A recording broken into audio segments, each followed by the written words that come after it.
परमेश्वर प्रेम है। हमारे सृष्टिकर्ता परमेश्वर प्रेम के परमेश्वर हैं। आकाश व पृथ्वी के सृष्टिकर्ता परमेश्वर हमसे प्रेम रखने वाले परमेश्वर हैं। मेरे प्रिय मित्रों, अपना प्रेम बाहर प्रकट करने के लिए ही परमेश्वर मनुष्य का रूप लेकर संसार में आए। यीशु बन के इस संसार में आए।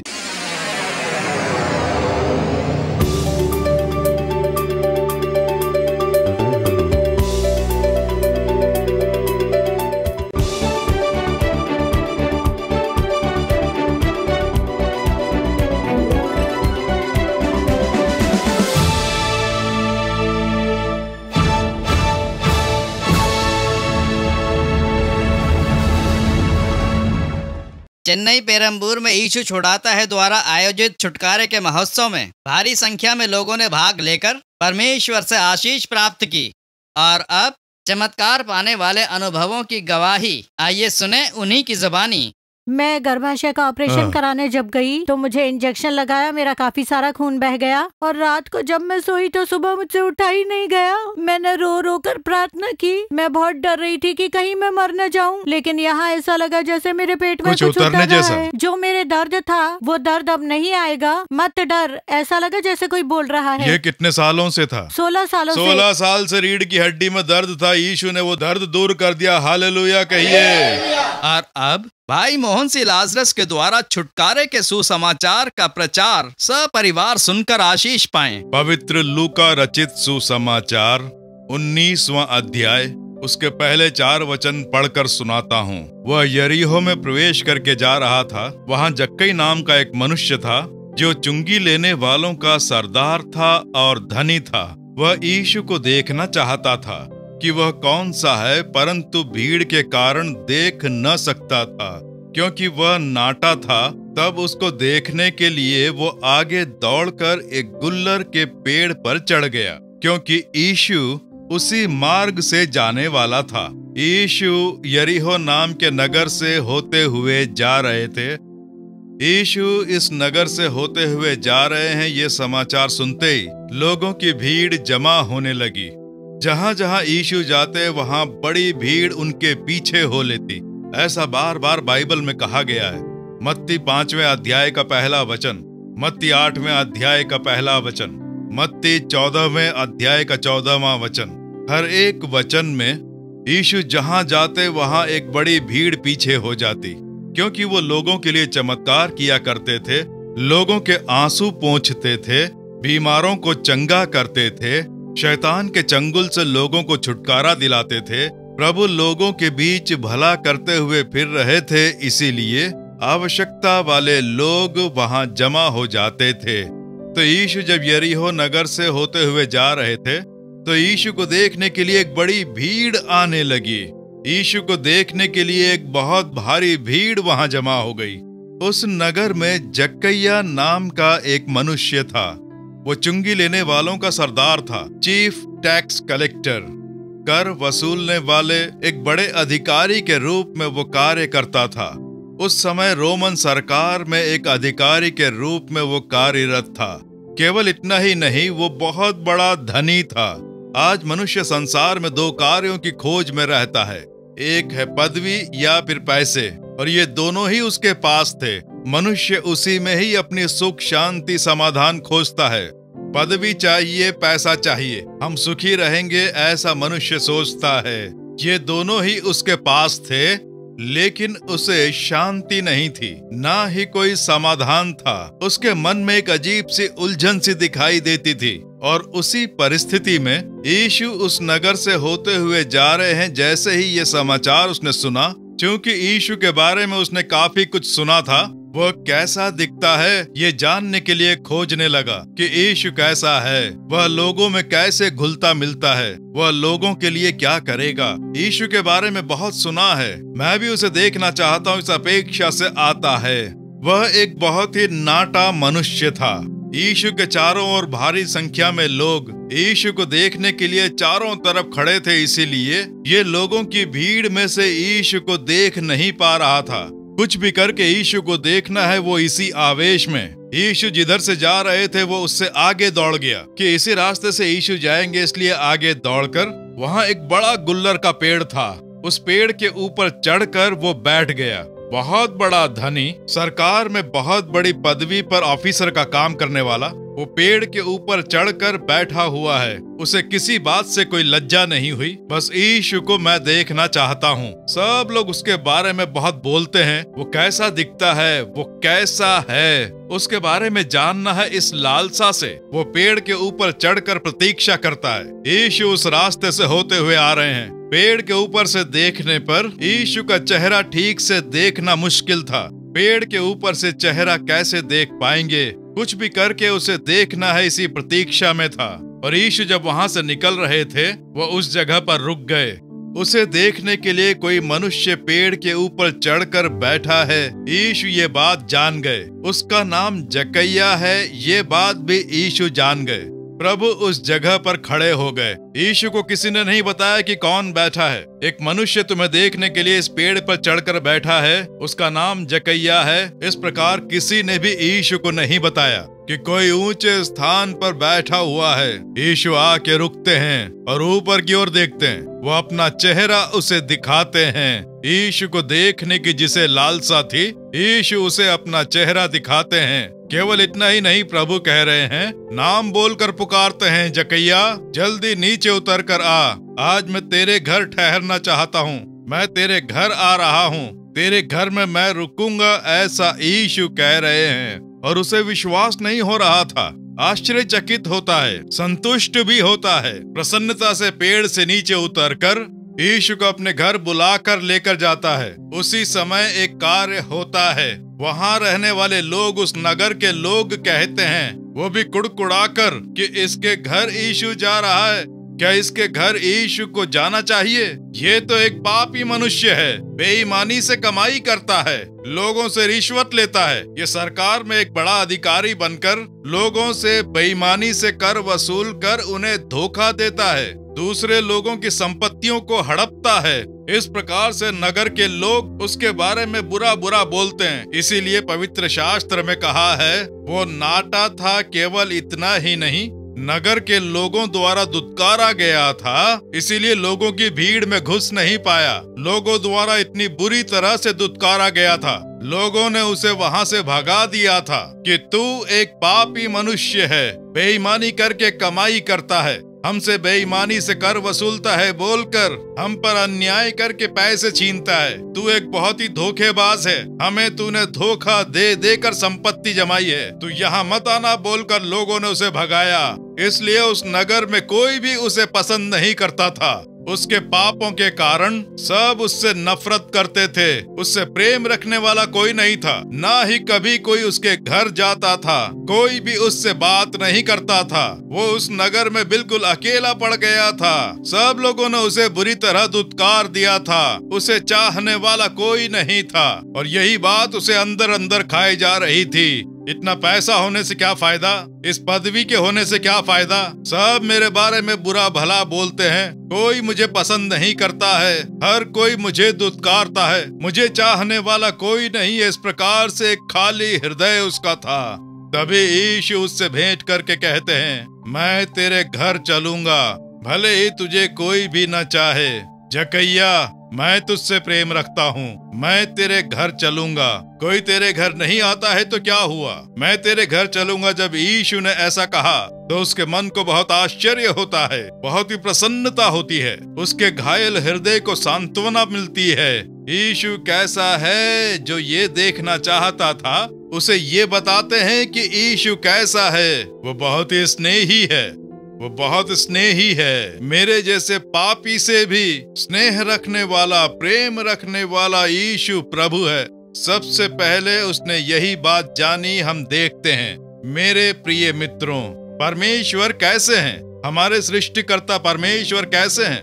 1 यूहन्ना 4 अध्याय 8वां वचन 16वां वचन, इन वचनों में कहा गया है, परमेश्वर प्रेम है। हमारे सृष्टिकर्ता परमेश्वर प्रेम के परमेश्वर हैं। आकाश व पृथ्वी के सृष्टिकर्ता परमेश्वर हमसे प्रेम रखने वाले परमेश्वर हैं। मेरे प्रिय मित्रों, अपना प्रेम बाहर प्रकट करने के लिए ही परमेश्वर मनुष्य का रूप लेकर संसार में आए, यीशु बन के इस संसार में आए।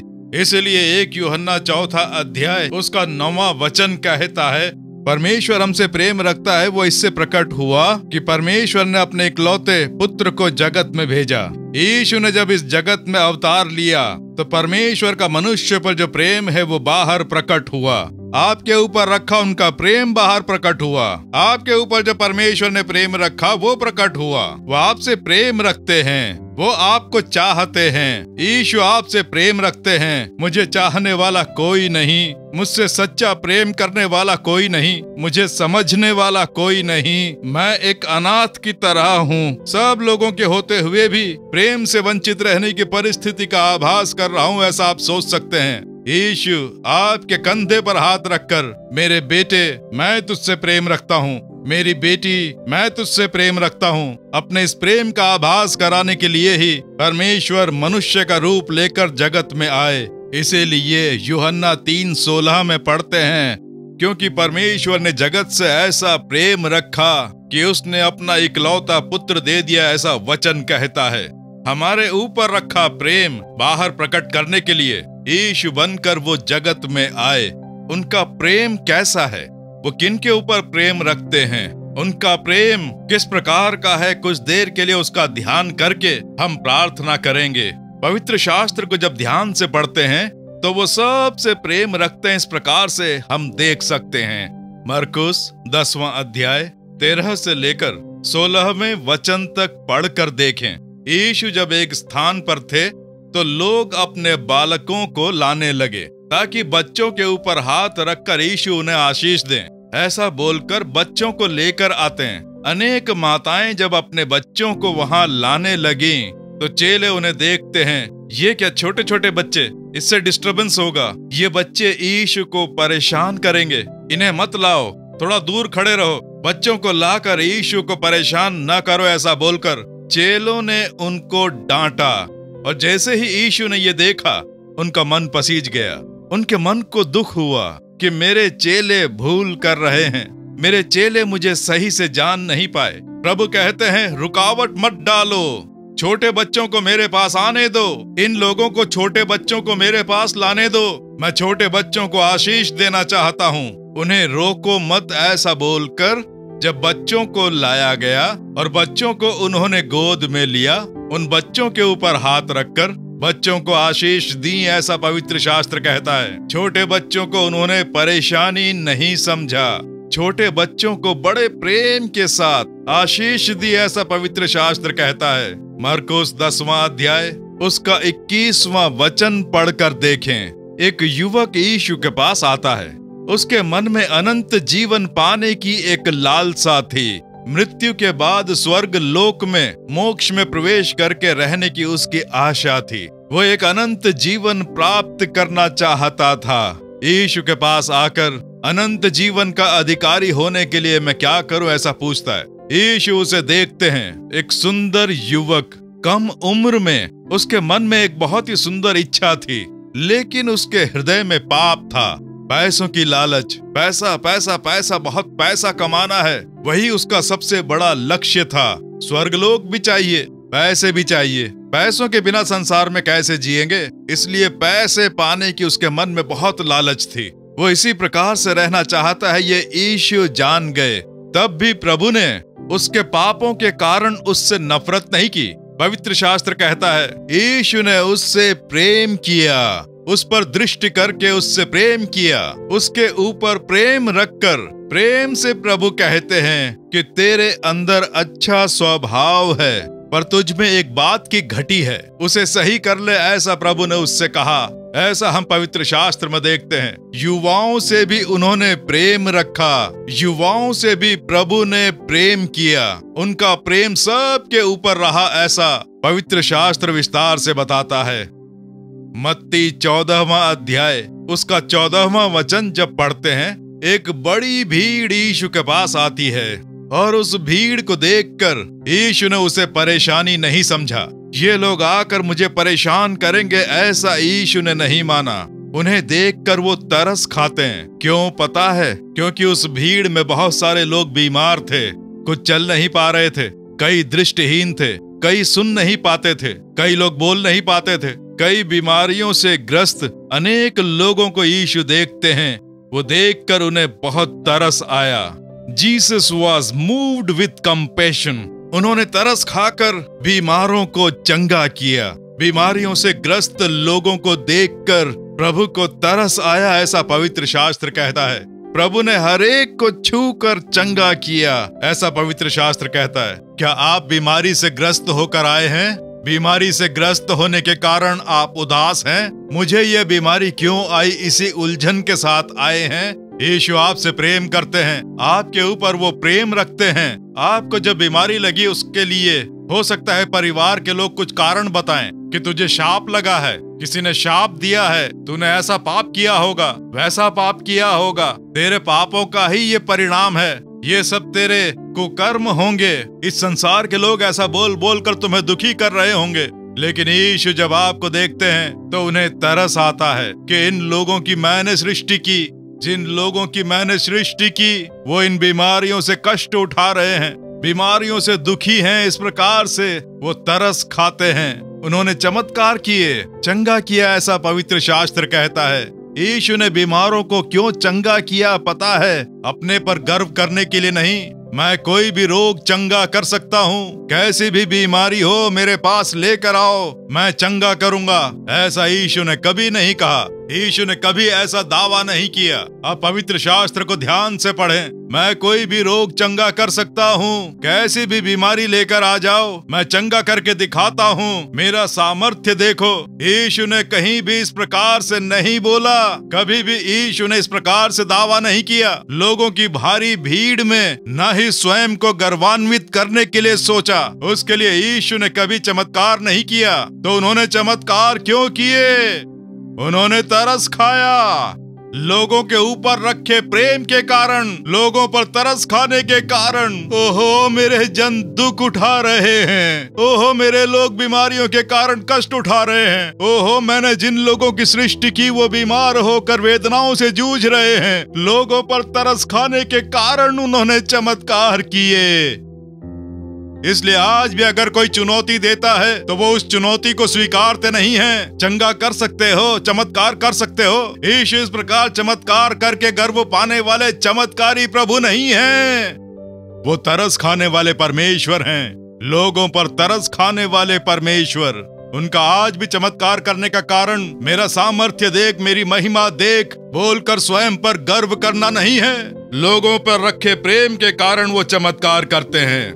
लोगों से प्रेम रखते हैं इसलिए चमत्कार करते हैं। जो भी उनके ऊपर विश्वास रखकर, पूर्ण विश्वास से उनके पास आता है, उनके ऊपर प्रभु प्रेम रखकर चमत्कार करते हैं। आप उन पर विश्वास रख के मेरे लिए भी यीशु चमत्कार करो ऐसा बोलकर जब आएंगे तो वो आप पर तरस खाएंगे। बीमार लोगों से भी वो प्रेम रखने वाले प्रभु हैं। बीमार लोगों के लिए भी तरस खाकर उन पर दया करने वाले यीशु हैं। केवल इतना ही नहीं, मरकुस 6 अध्याय उसका 34वां वचन पढ़कर देखें। यीशु बहुत कठिन सेवा कार्य कर रहे थे। बहुत लोगों की भीड़ आने जाने लगी। खाने के लिए भी समय नहीं मिल पाता था, इसलिए थोड़ा विश्राम करने के लिए अपने चेलों को लेकर सुनसान जगह पर गए। सुनसान जगह पर यीशु जा रहे हैं जब लोगों ने ये जाना तो वहां भी भारी भीड़ पहुंच गई। जहां मैं जाता हूं वहां ये डिस्टर्ब करते हैं, ये लोग बहुत परेशान कर रहे हैं। यीशु ने ऐसा नहीं माना। विश्राम करने गए यीशु, भोजन करने का भी समय नहीं। लोगों की सेवा कर करके विश्राम करने गए यीशु, लेकिन वहां जब भारी भीड़ उन्होंने देखी तो उन्हें तरस आया। ओहो ये लोग चोट खाए हुए हैं, ये उन भेड़ों के समान है जिनका कोई रखवाला ना हो, पूरी तरह निराश हो चुके हैं। इनके मन को बहुत चोट पहुंची हुई है, इनके हृदय को क्षति पहुंची हुई है, सांत्वना पाने के लिए भटक रहे हैं। कौन मुझे सांत्वना देगा? कौन मेरे घावों को भरेगा? कौन मेरे दुख दूर करेगा? बोलकर लोग उन भेड़ों के समान पहुंचा जिनका कोई रखवाला ना हो। वो देखते ही यीशु का मन पसीज गया। अपनी थकान को भूलकर वह उन्हें बहुत सी बातें सिखाने लगा, ऐसा पवित्र शास्त्र कहता है। मेरे प्रिय मित्रों, चोट खाए लोग, क्षतिग्रस्त लोगों से भी यीशु ने प्रेम रखा। इस कारण ही आपको क्षति पहुंची है। इस कार्य पर इसी कारण झूठा आरोप लगाया, फिर भी उनसे प्रेम रखकर उनसे बात की, ऐसा पवित्र शास्त्र कहता है। यीशु का ध्यान करके देखें, उनका ध्यान करते ही मन में संतुष्टि आएगी। वो बहुत ही सच्चे हैं और सुंदर हैं, बहुत स्नेही हैं, बहुत अच्छे हैं। यीशु, जब ये नाम हम पुकारते हैं तो एक बड़ी संतुष्टि हमारे मन में पैदा होती है। यीशु एक ईश्वर हैं, हमारे लिए मरकर जीवित हुए। उन्हें अपना बनाकर उनमें रुचि लेकर देखें, कितनी खुशी मिलेगी। पता है, ये यीशु आपको चाहिए। इसी समय जहां आप हैं, अपने हृदय पर दाहिना हाथ रख के, यीशु मेरे हृदय में तुम आओ, मुझे तुम चाहिए, मुझे संतुष्टि प्रसन्नता चाहिए, मेरे संग रहकर मेरा मार्गदर्शन करो। ऐसा कहेंगे, हृदय पर हाथ रखें, मेरे साथ प्रार्थना करें। यीशु मेरे पाप क्षमा करो, मेरे हृदय में आओ, मुझे सुख शांति देकर मेरे संग रहो, मुझे चलाओ बोलकर प्रार्थना करेंगे। हाथ रखें। परमपिता, अपने हृदय पर हाथ रखकर ये अच्छा और स्नेही यीशु मुझे चाहिए ऐसा बोल रहे हैं। पिता, इस बेटे को देखो, बेटी को देखो, अपनी सुख शांति खोकर अपने जीवन से निराश हो गए हैं। हे यीशु, मेरे पापों को क्षमा करो, पाप से छुटकारा दिलाओ, मेरे हृदय में आओ, मुझे शांति दो, पवित्र जीवन प्रदान करो, मैं संतुष्टि और प्रसन्नता से जी पाऊं, वैसा अच्छा और आशीर्वादित जीवन मुझे प्रदान करो। मेरे हृदय में आओ, मैं तुम्हें स्वीकारता हूं बोल के प्रार्थना कर रहे हैं। पिता, ये बेटा, ये बेटी, ये पिता, ये माँ, ये युवा बेटा, युवा बेटी, हर एक के हृदय में तुम प्रवेश करो। पिता, इसी समय इनका हृदय संतुष्टि से भर जाए, मन प्रसन्नता से भर जाए। मेरे यीशु ने मुझे प्रसन्नता और संतुष्टि प्रदान की, ऐसी ये गवाही दें। यीशु मसीह के नाम से इसी समय इनका मन संतुष्टि से भर जाना चाहिए, प्रसन्नता इनके हृदय में भर जाए, पाप के दाग सब धुल जाएं, पाप का अंधकार दूर हो जाए, संतुष्टि से मन भर जाए। इसी समय परमेश्वर की शांति, प्रसन्नता, चंगाई, आशीष, भलाइयां इनके जीवन में छा जाएं। हर तरह से इन्हें आशीष देकर प्रसन्न करो, इनके परिवार को प्रसन्न करो। यीशु मसीह के नाम से प्रार्थना कर रहे हैं परम पिता। आमीन, आमीन। कृपया अपनी प्रार्थना और गवाही निवेदन इन पतों पर भेजें। Jesus redeems ministries, Gethsemane prayer centre, Nai Delhi. Phone 0112561625325643 25643478। Gethsemane prayer centre, Jharkhand. Mobile number है 9523336010। Gethsemane prayer centre, Mumbai. Phone 022256696766 096640500567। प्रभु आपको आशीष दें।